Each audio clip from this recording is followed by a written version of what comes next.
Here I have the very latest and greatest electric cars, and I'm going to drive them all non-stop up the motorway until they die. Basically, I want to see how far each of these cars can go on a single charge, and exactly what happens to them when they do eventually run out of charge. Do they steadily coast to a halt, or do they suddenly just die? Anyway, we're going to find out. I'm Matt Watson, and you're watching CarWow. You know what, all these EVs, they sort of make you want to hug a tree. Yeah, don't worry, it's going to be all right. Right, here we go. Let's start this mammoth EV range test, and I'm going to kick off in the Ford Mustang Mach-E. All the cars have been fully charged. We've reset the trick computers. We're going to find out how far they can go. Okay, so we're on the M1 heading north. So let me tell you a bit about this Mustang Mach-E. The range starts at £41,000. For that, you get this car. It has a 76 kilowatt hour battery, which gives you a claimed range of 273 miles, but we'll find out exactly how far it goes. However, if you spend an extra £5,000, you can get a 98 kilowatt hour battery. Then that gives you a claimed range of 379 miles. Unfortunately, we couldn't get that car for this test, but we'll still be able to see how far this car can go and what its energy consumption is like in terms of miles per kilowatt hour. As for the charging of this car, it can charge at a maximum rate of 115 kilowatts. Now, this entry-level Mustang has a single electric motor driving the rear wheels, and it puts out 269 horsepower. It's good for 0 to 60 in 6.9 seconds, and when you're driving along, it feels pretty sprightly. Nice pickup. It's not the fastest thing in the world, but it's easily quick enough for day-to-day driving. If you have the car with a 98 kilowatt hour battery, you actually get a more powerful motor, 294 horsepower. However, because it's heavier, because that bigger battery, it's ever so slightly slower to 60 miles an hour by 0.1 of a second. However, if it's performance you want, you can get a dual motor version of this Mustang Mach-E. Now that has 487 horsepower, so it can do 0 to 60 in just 3.7 seconds. Probably don't need that really. So then, what's this Mach-E like to drive? It's actually pretty nice. You get a decent view forwards because you sit relatively high. The suspension, it's a touch on the firm side, and you notice that when you're driving around town that you feel bumps a little bit more than you might expect to in a car such as this. The trade-off is that when you're on a twisty road, it does have a sporty feel to it. Worthy of the Mustang name? Not quite, but for an electric SUV, it is reasonably good fun to drive. When you're on the motorway, it's pretty decent as well. It's reasonably quiet. The seats could do with a little bit more support, but you know, they're okay. I do like the look of the interior. It's pretty cool, and generally quality is good. You've also got this huge screen there, which is quite nice and bright. It's not quite as good as the system in a Tesla, which is sort of ripping off, but it's the best system Ford does. The only thing I'm not sure about is this physical button for the volume. It kind of just spoils the screen a bit. There we go. As for the practicality, well, it's sort of good and not so good. So space in the back is good, despite that sloping roofline. Headroom's good, legroom's good, you've got a flat floor. However, the boot is rather small. It's just over 400 litres, which means it's the smallest boot here. Thankfully, you do have a little bit of extra space underneath the bonnet. There's 80 litres under there, so you can put your cables and stuff, and maybe a soft bag as well. Finally then, we need to look at the energy consumptions. At the moment, I'm averaging 3.5 miles per kilowatt hour. I've only done 21 miles, and already I've used up quite a bit of battery. I've got 87% remaining, and the car's trick computer reckons I'm going to be able to do about 182 miles remaining. Let's see how the other cars are doing. BMW, can you let me know how much battery you've got, what your car's remaining range is, and your energy consumption, please? I've got 200 miles of range on 90% battery. My average kilowatt hours is 3.3. How about the Hyundai? So I'm sitting on 87% battery with 223 miles of range left, and I'm averaging 2.9 miles per kilowatt hour. What about the Audi? So I'm on 88% battery, 200 miles, and we're doing 2.9 miles per kilowatt hour. Tell me about the Kia. The Kia is on 233 miles to go. It is averaging 3.3 miles per kilowatt with 91% battery. And finally, the Skoda. The Skoda has 90% of its battery left, which is 233 miles, and that works out at 3.3 miles per kilowatt hour so far. I've jumped out of the Ford Mustang Mach-E and now I'm in the BMW Ix3. So this car is a little bit more expensive. It starts from £61,000. So the range is dead simple. There is pretty much just one motor battery choice. So you get an 80 kilowatt hour battery, which supposedly is good for 281 miles. The car also comes with just one electric motor driving the rear wheels, and that puts out 286 horsepower, which is good for 0 to 60 miles an hour in 6.8 seconds. In terms of pickup, yeah, it feels exactly the same as the Ford, really. You can't notice much difference.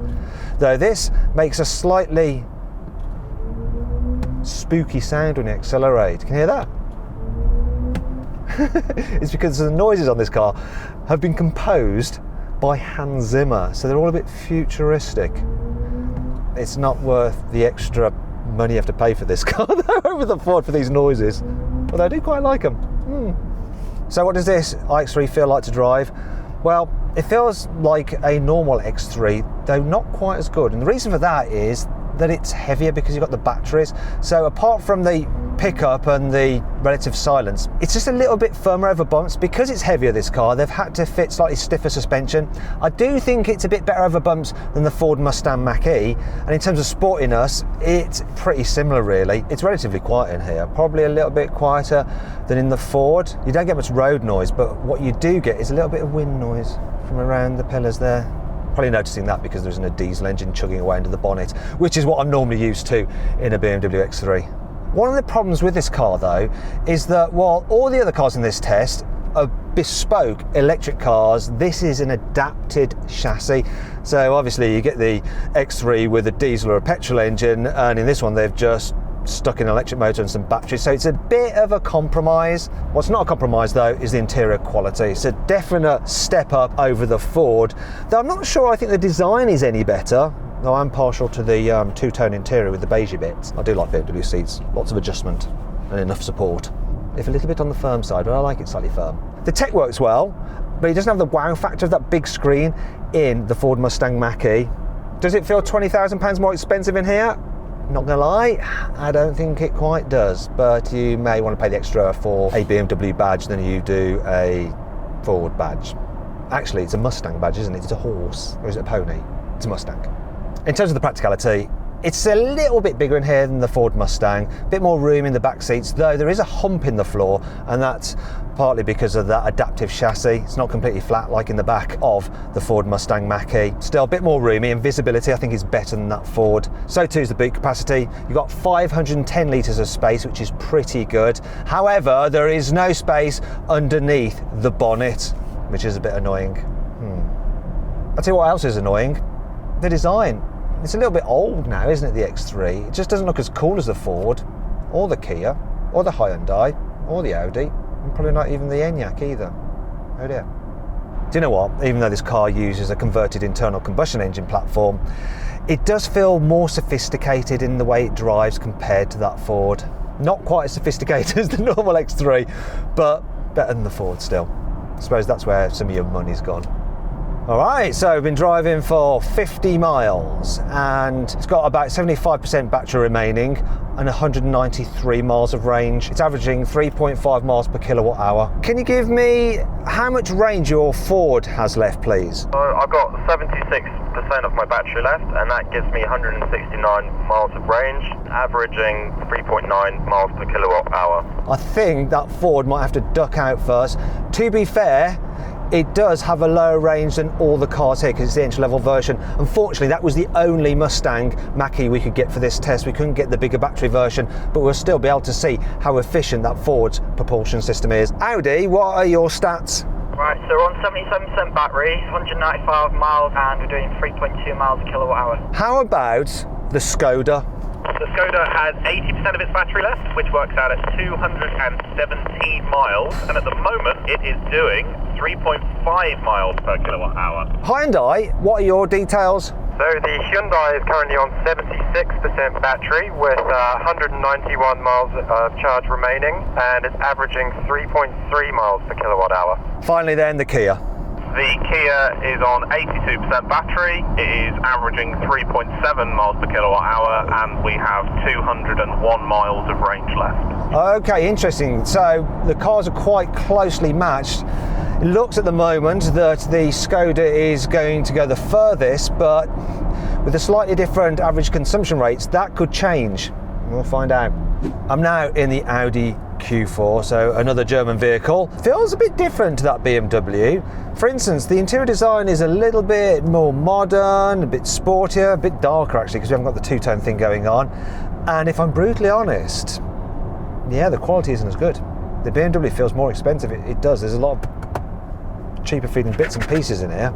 Apart from the steering wheel, I quite like this four-spoke steering wheel. It's nice, very new age. Now the driving experience, I think this is smoother than the BMW. Over bumps, it just feels a little bit more composed, a bit more relaxed, and it's still pretty much just as good round the corners as the BMW. It's quiet as well. Bit of road noise, but hardly any, and not much wind noise either. It's very just chill to cruise and do distancing, which is handy, isn't it, considering I've got to schlep up the motorway in it. In terms of the practicality of this car, roomy back seats, nice and comfy. Big boot as well, 520 litres, so slightly bigger than BMW's. But yet again, no space underneath the bonnet, which is a bit odd because this car is actually a bespoke electric car platform. You'd have thought they'd figure that out. Now let's talk about the Q4 range. So it kicks off with the 35 model, which has a 55 kilowatt hour battery, which will give you a range of up to 212 miles. It's rear drive only with 170 horsepower, which is good for 0 to 60 in 9 seconds. Then you can get a rear drive version with an 82 kilowatt hour battery, and then you get a range of 324 miles. That car has 204 horsepower and can do 0 to 60 in 8.5 seconds. Finally, in the UK, you can get this car, which is the 50, and it has 2 electric motors, one at the front, one at the back, so you've got 4-wheel drive. Combined, they produce 300 horsepower, so this car can do 0 to 60 in 6.2 seconds, and when you put your foot down, it doesn't actually feel like it picks up quite as well as the BMW, and you don't get that freaky Hans Zimmer noise. Where are you, Hans? We need your special synthesized sounds, yeah? We don't have them. Maybe I can make them. Ooh. Ah. That's fine. Now this car's quite expensive, £63,000. Still, range is decent. It's supposed to do 298 miles on a single charge, but will it? So far, this car has done 100 miles, and I've got 56% of the battery remaining, and that's saying that I've got a range of 149 miles, and I'm averaging energy consumption of 3.2 miles per kilowatt hour, which is fairly decent. You might be wondering what that warning light is there. Don't worry, I've been through the menus, it's nothing serious. Just something wrong with the car's battery, not the one that powers it, the one that powers like the electrical system, but it all seems to be working fine. Actually, it's probably a warning light telling you that really, if you buy an Audi and you want some options, you have to pay extra for them. For instance, even though this car costs £63,000, you don't get active cruise control nor a reversing camera. You have to pay more for that. It's a bit of a shame, because otherwise the tech's pretty decent, like the infotainment system and the digital driver's display, though it's not quite as colourful as the BMW's. So I'm just going to run Android Auto anyway, aren't I? There we go, see, Android Auto. So let's start off with the Skoda, because obviously that's 4-wheel drive as well. How much battery have you got left? Skoda Enyaq has done precisely 100 miles. I've got displayed 175 miles of range left, and I'm doing 3.5 miles per kilowatt hour. Okay, then how's the Kia doing? Kia has 65% of battery left, 157 miles and 3.7 miles per kilowatt hour. And what about the Hyundai? The Hyundai is on 57% battery with an estimated 140 miles remaining, and it's turning over at 3.4 miles per kilowatt hour. How is the Ford doing? So here we're at 55% on the battery, it's saying 122 miles left of range, and we're doing 3.9 miles per kilowatt hour. Finally then, what is the BMW doing? I've got 55% battery, 162 miles of range, and I'm averaging 3.6 miles per kilowatt hour. I've moved out the Audi and I'm now in the Hyundai Ioniq 5. And this car just feels a little bit cooler on the inside, really. Who'd have thought that a Hyundai would feel cooler inside than an Audi? But it just does. It's got a slightly more futuristic design. It feels very spacious as well. It's really good what they've done with this. I like the big screens. I like the comfy armrest here and here. What's not so comfy though is this bit here. If you like to drive like that with your elbow up there, you might end up with a sore elbow, because that's hard plastics. I don't think the materials in here are quite as good as in the Audi, and definitely not plush as in the BMW, but the starting price of this car is less than the two Germans. So it starts from £37,000. That'll get you a single motor version with rear wheel drive and 170 horsepower motor and a 58 kilowatt hour battery, which will give you a range of 238 miles. However, I wouldn't have the entry level version of this car because for an extra £5,000 you can upgrade to the 73 kilowatt hour battery version, and that'll give you a range of 298 miles. Plus, you get a more powerful motor driving the rear wheels. It has 217 horsepower. Do you know what though? I probably wouldn't go for that car either. You see, for £45,000 you can get this dual motor version, so a motor at the front, a motor at the back, and combined you have 305 horsepower and 0 to 60 in 5.2 seconds. So the pickup is better than in that Audi and the BMW. So this Hyundai is faster than those two German cars. Thing is though, you do suffer with the range for that added power. So it's not quite as good for the range as the single motor version with the bigger battery. So the range of this car is supposed to be 285 miles, but we'll find out about that a bit later on when we see how far it will really go. As for the driving experience, it's quiet. It's very comfy actually. So far I think this is the most comfortable car. The seats help, so nice and figure hugging, but also quite soft and squidgy, and the suspension just seems to waft over bumps. It's not the sportiest drive though, but do you really want a sporty drive? If you do, maybe get a Tesla. As for the practicality, well, there's loads of cubby spaces in this car, absolutely tons. It's really, really good. Also, there's loads of room in the back as well. What's not so good though is that because you've got the batteries under the floor, like you have in most of the electric cars, the seat is quite low to the floor, so your knees feel a little bit high, so it's not as comfortable in the back as the BMW. And this car has a bigger boot than the BMW. It's 527 litres, not by much, but you know, every litre counts. Speaking of which, there's some more literage at the front because you do have a boot under the bonnet. It's a bit smaller with the dual motor version than the single motor version, but still some space is better than none. One thing I'm really liking about this car so far is the visibility. There's just so much glass. Also, even though it's more like a big hatchback than say an SUV like the BMW, you get a great view forward because the dash is low and the windscreen is so huge. I'm really, really liking this car. I think it's my favourite so far. In fact, if you want to find out more about this car, you should watch my full in-depth video review of it. If you want to do that, click on the pop-out banner up there or follow the link in the description below. Another thing I like about this car is the look of it. It just looks so cool. You think the inside is nice, the outside is even more futuristic. Arguably the best looking car here, but let me know what you think. You can leave a comment below.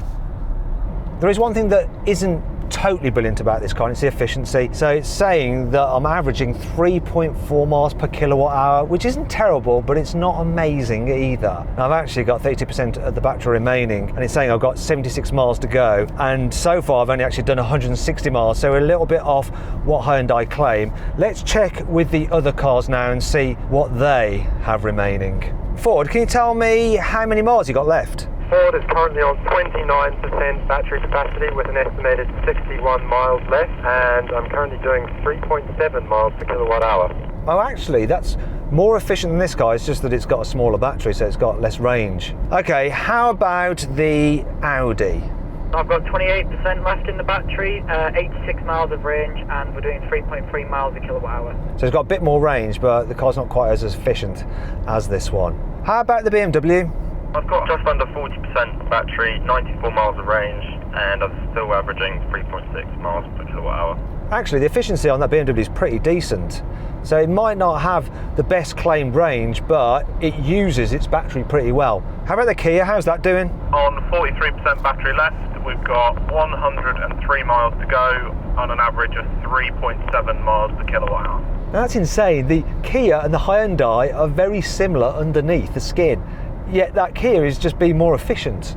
Maybe it's because of that sporty, slippery shape. It's just more aerodynamic, and that matters a lot with an electric car. In fact, this car's drag coefficient is 0.29 CD, and the Kia's is slightly better, 0.28 CD. It's having an effect. Finally then, what's going on with the Skoda?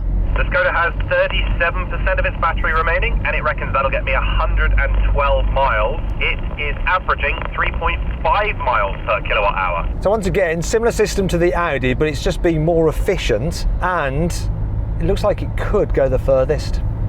It's not over yet though, it's not over. I'm now driving the Skoda and sat behind the Hyundai Ioniq 5, which I was just in. It feels a lot less high tech. I mean, just look at the back of that Hyundai with its cool dot matrix lights and the digital look of it. This just looks like the Skoda SUV, which might be exactly what you want. Anyhow, the Skoda Enyaq range starts from just under £35,000. Now, let me tell you about the actual range itself. You start off with a 58 kilowatt hour battery and a single electric motor driving the rear wheels in the 60 model. That car has a range of 256 miles and 177 horsepower from its motor.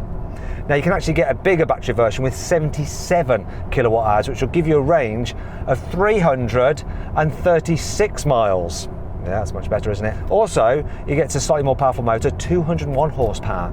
But if you want the most power from your Skoda Enyaq, you want this dual motor version. It has 265 horsepower and four-wheel drive. In fact, you can do 0 to 60 in 6.9 seconds. And when you put your foot down, it feels pretty nippy, actually.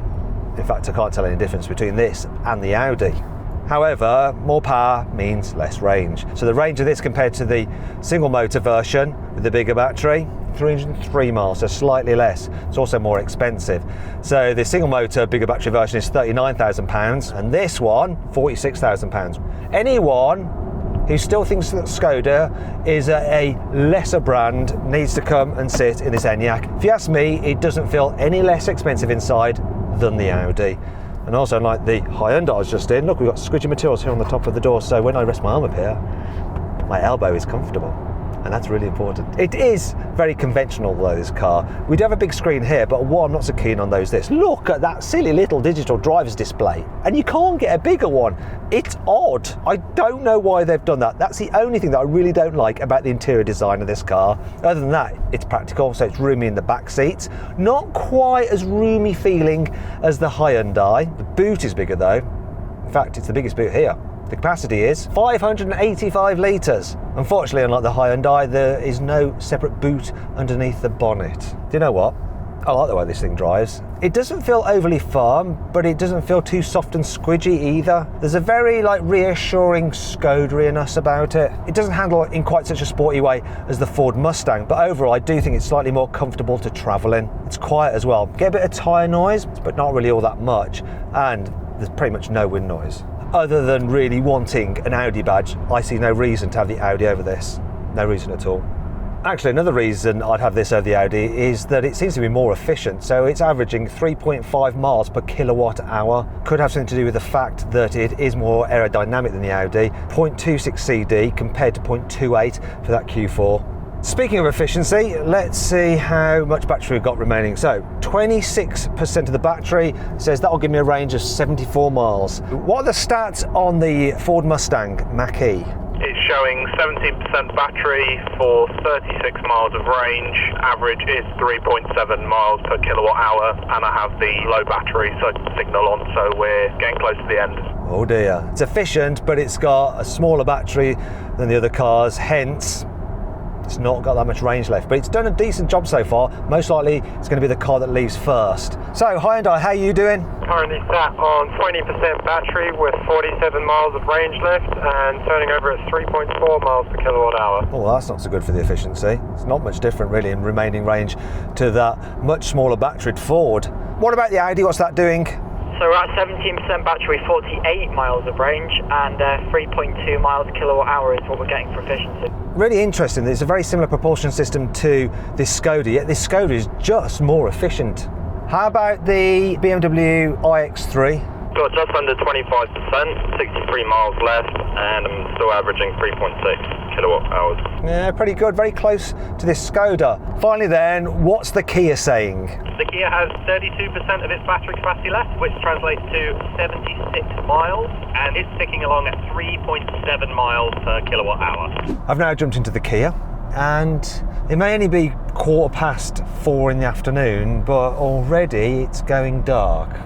Good old British winters, eh?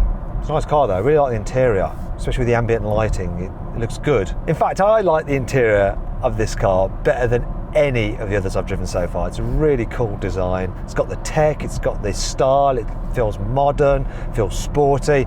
Kia's done a brilliant job with the inside of this car. I really like the way that Kia, despite having all the tech, they haven't tried to put all the controls for the climate into the screen. They've actually got them separately down here, which is really nice. It's just easier to operate. I'm going to have to come off at the next junction. I've only got 27 miles. Okay, which car is this? It's the Mustang Mach-E. Oh dear, so how much range have you got remaining? Got 27 miles and 12% battery, but it's looking a bit sparse for chargers past this point, so I'm going to peel off here. Oh dear, the Mustang is the first to fall. Here comes the junction. This is where the Mustang is going to leave us. Bye bye Mustang, bye bye. It's now got so dark that we've had to turn on a light so that you can see me. Now let me continue telling you about this Kia. So even though it's based on the same platform as the Hyundai, it has a noticeably different driving experience. It just feels a little bit firmer in its suspension because it's got a bit more of a sporty setup to it. As a result, you do feel the bumps more in this car, though if you're on a twisty road, it does feel a bit more responsive and a little less kind of relaxed and just chilled like the Hyundai is. The driving position is sort of similar, you know, you get a good view out, though out the back the visibility is nowhere near as good as the Hyundai. Another thing that's not as good as the Hyundai is a space in the back. So knee room's pretty much the same, but the sloping roofline means there's a bit less headroom, and I think you feel like the seat base is closer to the floor than it is in the Hyundai. So your knees are a little bit higher up, so it's not quite so comfortable in the back. Also, the boot capacity is less. It's 480 litres, and at the front, the boot capacity, the front boot, or should that be fruit, capacity is less. It's 20 litres. It's not quite as big as in the Hyundai yet again. So the Hyundai is a more practical car, but this is a sportier car. In terms of the exterior design, you know, it's up to you which you prefer the look of, but I think both this and the Hyundai look the best. Personally, I think I prefer this, but I'd want it in the matte paint. It doesn't look so good in the red. In the grey matte, spot on. Yeah, it's really nice. Right, so I've got to leave at the next junction. I've just had a battery warning light flash up. I'm on 10% charge with 22 miles remaining, doing about 3.5 miles per kilowatt hour, so I'm going to tap out soon. So which car is that? The Hyundai. You know what, I think it's also time for the Q4 to say bye. We're on 23 miles now, 8%, red around the battery thing, and I've got a low battery warning as well, so I'll be pulling on too. Looks like we're about to lose both the Hyundai and the Audi. Two fall together. It's going to be interesting to find out which out of those two go the furthest. The guy's going to continue driving, same with the guy in the Mach-E, and we'll pick them up later to find out exactly how far they went before their cars stopped completely and what happened when they did stop. Did they just suddenly stop, or did the cars slow down gradually? We'll find out. So this is the junction the Q4 and the Ioniq 5 will be leaving at. Here they go. Goodbye, guys. We'll see you on the other side. So I've just had a warning pop up on the screen here saying I've got low battery and to find a charging station. Yeah, I've got 16% remaining. It says I've got 37 miles of range. So if I'm doing that, I wonder how the BMW is faring. BMW, how much range and battery you got left? So it's saying that I've got about 10% battery, 32 miles range, and I'm still averaging 3.6 miles per kilowatt hour. Do you know what? I'm averaging exactly the same as that BMW. So what's happening with the Skoda? So the Skoda has 33 miles of range left, which is 11% of its total battery capacity, and it is doing 3.4 miles per kilowatt hour now. It's going to be close between all three of these cars. Are we going to leave at the same junction? Are we going to gamble and see if we can go a bit further? Who knows? Oh dear, look, it looks like the BMW and the Skoda are leaving. So Skoda, you're going? That's me, 8% battery, 23 miles of range, so I need to get off the motorway now. It looks like we lost both the BMW and the Skoda. Just to recap there, the Skoda had to leave the motorway to head to a charging point because it was down to 23 miles range remaining and 8% battery. The BMW also left because it was down to 24 miles of range remaining and around 10% battery. So it's funny how the BMW actually started off with less range and it's caught up to the Skoda. Anyway, I'm carrying on. Wait a minute, oh no, I've got a warning sign, low battery, 10% of battery remaining. So I know there's a charger about 22 miles away and I've got 22 miles remaining. Hopefully I'm gonna make it. Ooh, it's gonna be close. I'm left on my own now on the motorway heading north.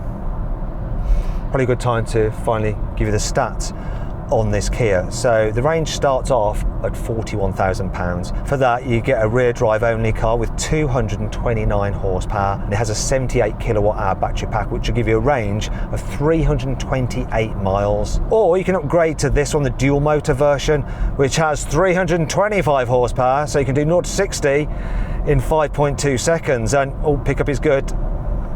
Oh, wait a minute, it usually is. It's not right now. I think since I've had that low battery warning, it's started to reduce this car's power. It doesn't feel 0 to 60 in 5.2 seconds anymore.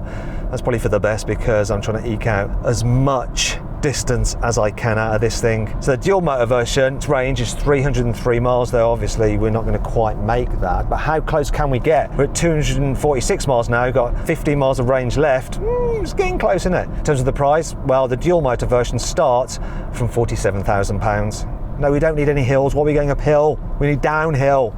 So I've got a bit of a dilemma right now. I've got 6 miles of range remaining, 2% of battery. I know there is a service station directly off the motorway in 8 miles. Thing is, I can't risk running out on the motorway. It's just not good. So what I'm going to do is leave here and head to another charging point, which is off the motorway, which is about 4 miles away. I should be able to make that, or shall I gamble? I don't know, what would you do? I'm tempted to gamble. I think I might gamble. Oh no, my bum's starting to get a bit squeaky. I think I'm going to leave. Bottled it at the last minute. Oh dear. Oh, I think I've let myself down. Should I have been brave? I don't know. It could have gone horribly wrong. I think I can make this one though. It's not a definite, because I'm at 2% battery. Oh, I tell you what, I like this. When you put the indicator on it, sends you a little camera feed of your blind spot. That's brilliant. Right, it's up here. I don't want any wrong turns, because a wrong turn could absolutely scupper me. Going this way. Oh. Look there, see, blind spot warning. Really, really good. So the charging point is just down here. I'm just going to go scout it out. I've still got 3 miles of range remaining, so I'll definitely make it.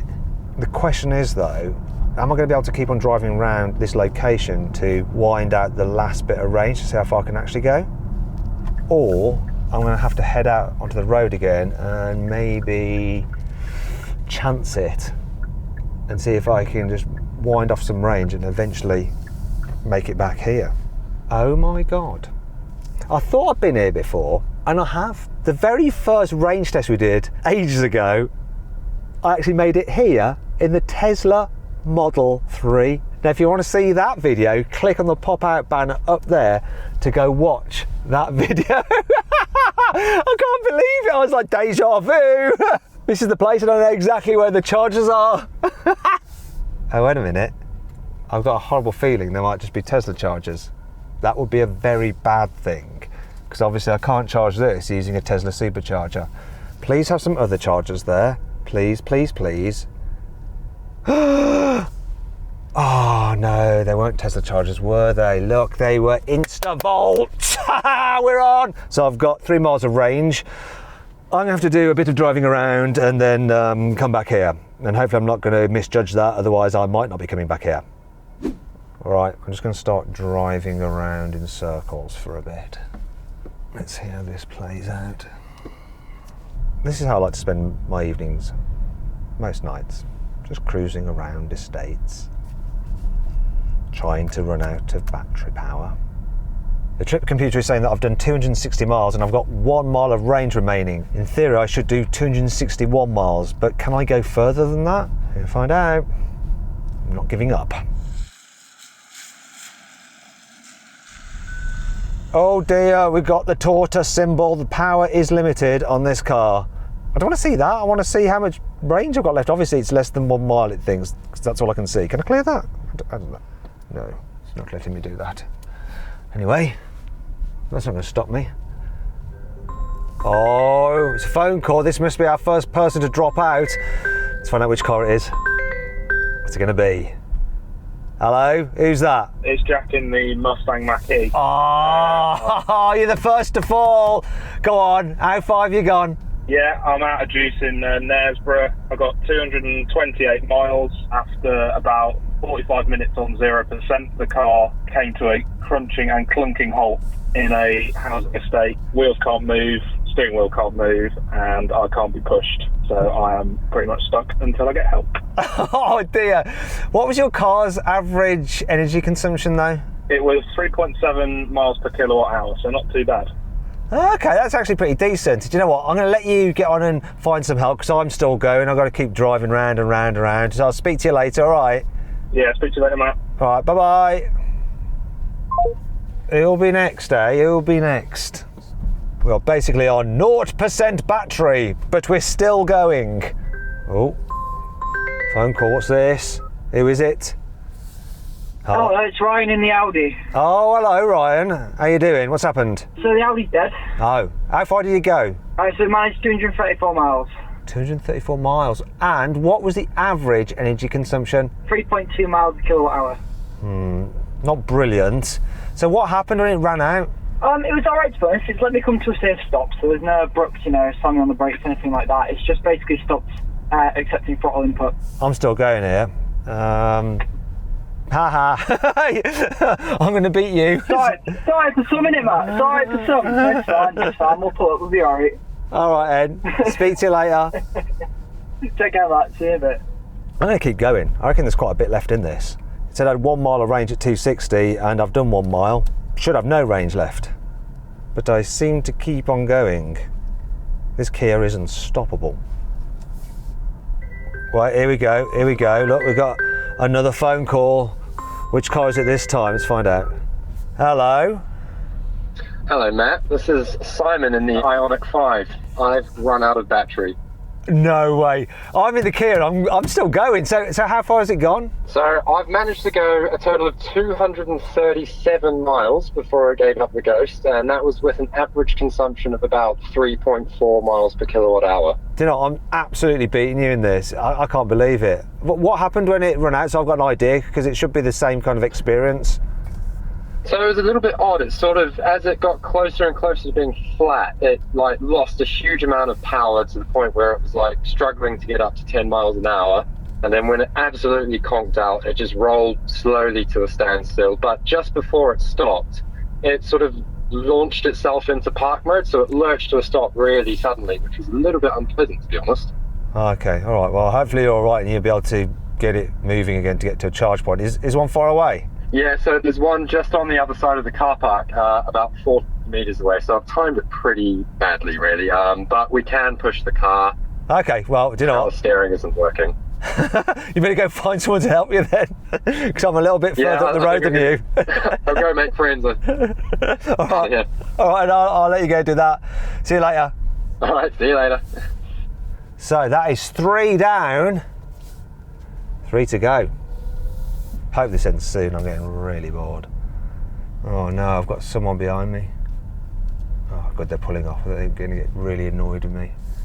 Just going around so blooming slowly. Thankfully this housing estate is pretty quiet right now. If I was on the main road I'd be causing absolute chaos. Speaking of chaos, who we got here? Hello, who's that? Hi Matt, it's James. What are you in again? Bmw Ix3. Oh right, oh, okay. So what's happened? Well, I've run out of juice. Obviously. Go on. So how far have you gone now? I'm standing in the cold. That's why you're standing in there. How far did you get? 257.5 miles. Not too bad. Okay, yeah. And what was the average energy consumption? About 3.6 miles per kilowatt hour. So what happened when it ran out of power? Well, I was driving around the car park and I got bored, so I thought I'd do a 3-point turn and, well, it wouldn't get into gear or go into reverse, so it just died. Oh dear, Yeah. Okay, so you're a little bit stranded. A little bit, but Nick's in the same car park. He's still driving around, so hopefully he can help me out because I'm about 400 metres from a charge point. Oh, so the Skoda, Nick in the Skoda's still going, but he's right near you. Yeah, he's in the area. Okay, all right, and so now it's between me and the Skoda. All right, I'm going to let you go because I've got to concentrate. All right, well, catch you later. All right, bye-bye. Come on, Kia. Oh. There it is. I think I've won this then, unless I suddenly cut out as well. This has got to be the Skoda. Is that Nick in the Skoda? Yeah? Yes, it is. Hi, Matt. Hello. Come on, tell me. All I need to know is how far has your car done in total? My car has finally conked out at 264 miles. Yes! I've beaten you. Definitely beaten you. You want to know the best bit? I did the last 3 of those miles in special manoeuvring only mode, where I couldn't do more than 4 miles an hour. It took me nearly an hour. Oh. It was ridiculous. Oh my God. Okay. Yeah, because I thought you left earlier than me, so I thought you'd have conked out ages before, but that's why it's been going so long. Okay, I'm glad I've won. Now all I've got to do is find out exactly how far I can go, so I'll speak to you later once I've finally stopped. Best of luck, Matt. All right, cheers then, bye-bye. Well, it's a win for the Kia, but just how much of a win? You have to bear with me while we find out. One eternity later. Oh, don't. Come on, I've got to manage this. I don't want to stop. God, this junction. Oh, here comes a hill. Come on, you can make it up here. Come on. Oh no, this is it. This is it. This is. I think I'm going to visit these people just here. That's it. Park engaged. I didn't choose for that to happen. The car has finally died. It just eased off from the power, reduced it, and now it's engaged park to protect itself. So I've done 273 miles, and it's averaged 3.7 miles per kilowatt hour. Now the claimed range of this car was 300 miles, which means it's done 90% of that claimed range, which is pretty good actually. What's not so good though is that I didn't get back to the charger, so I'm stuck. Now I could knock on these people's doors and see if they can get an extension cable, and I can use a 3-pin socket to charge the car very, very, very slowly. Also, I might be disturbing their dinner if I knock on their doors now. Alternatively, I could call one of the breakdown organisations, and I know that the RAC has special vans which will come out to you if you're broken down in your electric car, because they have onboard equipment which can charge your car wherever it may be. So I think I better call them.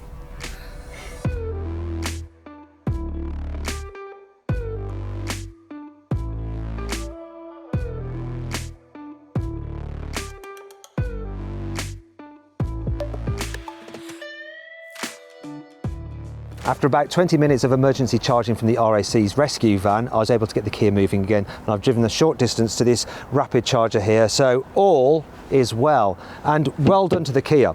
It won. It managed to do 273 miles on a full charge, which is 91% of the claimed range, which is fairly impressive, as is its average energy consumption of 3.7 miles per kilowatt hour. Now, if you want to see how those figures measure up to all the other cars, we've got this table here. If you pause the video, you'll be able to compare them. And I must give a special mention to the Ford Mustang. It may have had the smallest battery and gone the shortest distance, but it also managed an average of 3.7 miles per kilowatt hour, just like this Kia. You might be wondering why the Kia outperformed the Hyundai when they share many of the same parts. Well, Kia uses a different battery supplier, has a differently tuned battery management system, and was fitted with a heat pump which provides more efficient cabin heating. And all these seem to help give it a better range.